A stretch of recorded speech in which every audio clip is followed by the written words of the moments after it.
All right, all you lawnmower enthusiasts and lawn equipment.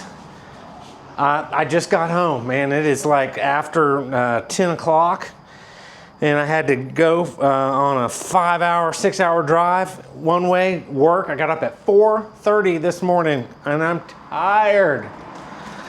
And drive back. And that was yesterday, and drove back today. So here is my new replacement Echo Gas powered self-propelled lawnmower, the LM2119SP. The one that I really am stoked to get, or my second one, and try it out and make sure everything works on it. And I'm sure y'all are waiting too. Some of y'all are waiting to buy it based on what I find out on my second mower. If it acts funny with the rear wheels and vibrates as much. I think those are really two main concerns. So I'm going to cut it open. I'm going to pull it out of the box. I'm going to roll it around for you on video because my other mower, even though the motor wasn't running, it's still the rear wheels would lock up. And so I want to just get that out of the way, and I'm going to put oil in it, and then tomorrow during the day we'll run it through some paces and cut some grass. Yeah, that's what everyone's waiting for. Cut some grass, cut some grass, cut some grass. Okay, let's cut the box open. All right, for y'all that watch my channel, I'm a pocket knife enthusiast, and I just got one of my cheap knives out, CRKT, little you know, $15, $17 little folder. Cheap steel, but still, you know, you drop it or you lose it, you're not really worried about it. It's cheap, but it cuts. That's important, it cuts. And it has a little tanto tip. Tanto. All right, that's good for opening boxes. So you can just use the tip and don't dive down too far into the box when you're cutting it and digging into what is in the box potentially.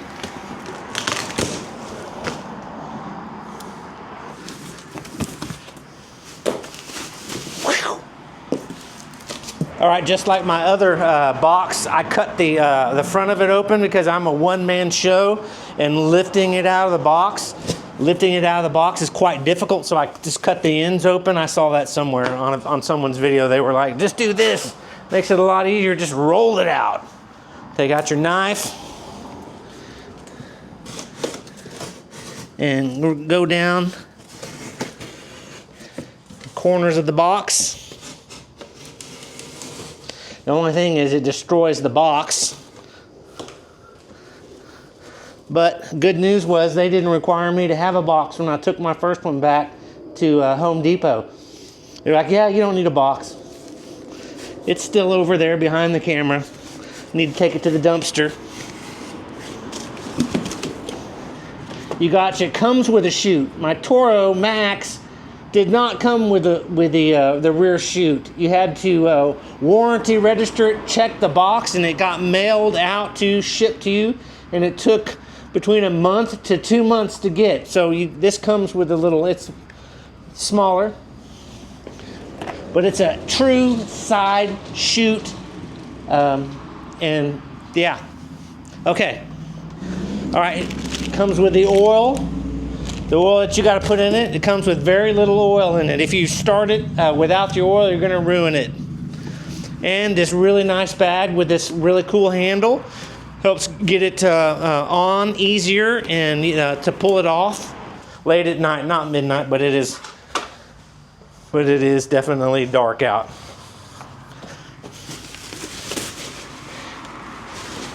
And my vehicle's taking up a lot of space at the garage. Pull it out. All right, and one thing that they give you is this little curved piece that you put on the end of the muffler. My Toro Max didn't have anything like that, just fits on and it directs it instead of blowing it out.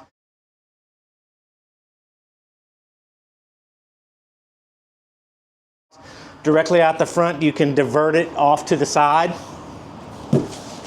Put that down. I put that on my other one.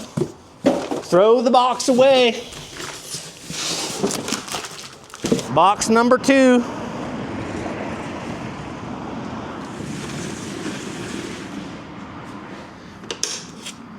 I do like the quick release handles. A little bit better than the Toro. All right, so see, you can see this mower does not have anything to really install or anything to put together, which is good. It just comes directly out of the box, put oil in it, and it's ready to go.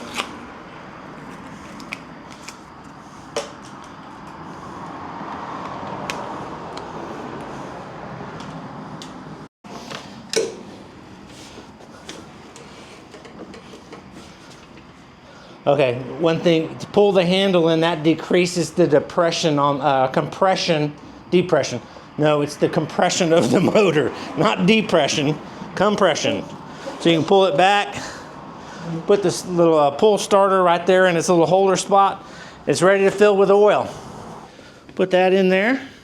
Let me check the level, make sure it didn't come with any more oil in it. Don't want to overfill it and have to drain it again or drain it. I need to get one of those tools that you can siphon out fuel and siphon out oil instead of having to turn it on its side. I found that out trying to dump the gas out, leaning it on its side. It comes straight out the carburetor, straight out, or the fuel filter, and just leaks over everywhere. So you do not want to turn this mower on its side, especially on the gas side. No luck, no bueno. Come on. All right, there is no oil. There's very little oil in there. There's some oil.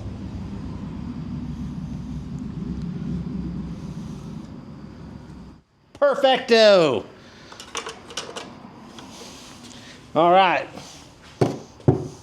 So it's ready to start, but we're not going to start it because it's late at night and this thing is loud. 190 cc loud. All right, so what we're going to do is I'm just going to roll it on this little concrete path back and forth and pull in the engine brake and let it out, roll it, and see if I get any negative with the rear wheels locking up. The rear wheel drive mower, so the rear wheel drives are the problem.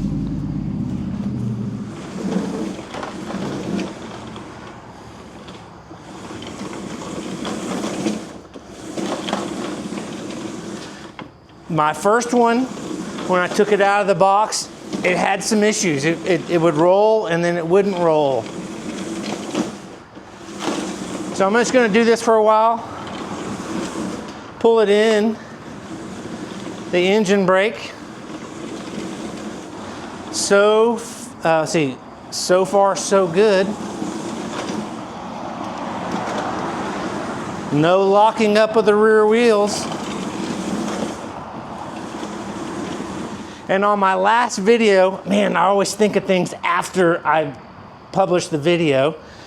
When I was using my foot to spin those rear wheels, if you were staying tuned and watching my videos, and also too, it just reminds me, at the end of the video, I have my playlist for this specific mower. So it has like 6 videos, you know, and so they're gonna be compiling on there. If you wanna watch my videos, I'm making a bunch of them, just because it's fun, it's entertaining, it's probably helpful to you. Click on that the playlist at the end and you can see all my videos and you can watch them all if you want to, okay? But when I was picking it up in the last video and I was moving each wheel, here was the strange thing. Every now and then one of the other wheels would lock up. The right one would lock up, the left one would lock up, the left one would spin, the right one would lock up, then the right one would lock up, and the left one would spin. It was very, very odd. And a viewer or maybe a subscriber mentioned the internal of the gears. Now I know there's usually 2 gears. There's a bigger gear and a smaller gear, spur gear. And that's what gives you the ratio to spin the wheels versus spinning the motor. And usually, sometimes you can get grass inside here because there's a back plastic plate on these wheels. And so there's an internal space, and that's where those gears are. And on my Toro and my Lawn Boy, they're metal. They're steel gears. So I am almost 100% sure these should be steel gears or metal gears. But you take those plates off and you can get grass in there over time, and that can cause the gears to bind. But I mean, my last mower was brand new. It was only mowed with like for 10 minutes and it had no grass in the wheels. But that's something to consider maybe down the road. But yeah, really strange that the wheels were doing that. It's very sporadic. And that's what led me to return it, because if it was consistently doing it, obviously there was a certain specific error that was happening. But with the randomness of it, I mean, it could have been a wild goose chase trying to find that. And the mower is brand new, has 30 days to return it. And I took my opportunity to return it just to Home Depot. They took it back and gave me a brand new one. But yeah, everything looks good to report to you tonight. We're gonna fire it up tomorrow, and I'm gonna actually do some mowing. And maybe if it has a problem, it'll rear its head.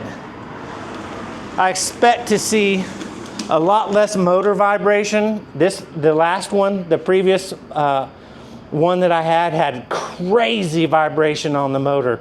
Obviously, that's probably most likely due to the blade unbalance, because there's 2 blades underneath. There's 2 blades instead of 1, so a little bit more difficult to balance the blades. I have all experience balancing 1 blade, not 2.